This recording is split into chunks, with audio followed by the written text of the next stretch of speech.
Bonjour, voici la quatrième et dernière partie consacrée aux fonctions linéaires et fonctions affines. Dans cette partie, nous allons voir comment déterminer l'expression d'une fonction affine. Pour cela, nous allons utiliser la propriété suivante. Si f est une fonction affine telle que f de x est égal à ax plus b, où a et b sont des nombres réels, alors pour deux nombres réels x1 et x2, dont on connaîtra les images par la fonction f de x2 et f de x1, alors on a a égale f de x2 moins f de x1 divisé par x2 moins x1.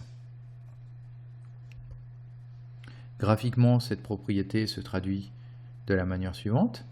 Si nous considérons la fonction g qui a x associé moins 3x plus 4, qui est donc représentée ici, l'ordonnée à l'origine de cette fonction c'est 4, donc notre fonction passe par le point de coordonnées 0, 4, et le coefficient directeur étant de moins 3, si nous décalons ici de plus 1 en abscisse, alors il nous suffit de descendre de 3 la valeur du coefficient directeur pour retrouver la droite, et donc pour trouver un deuxième point appartenant à la droite représentative de G.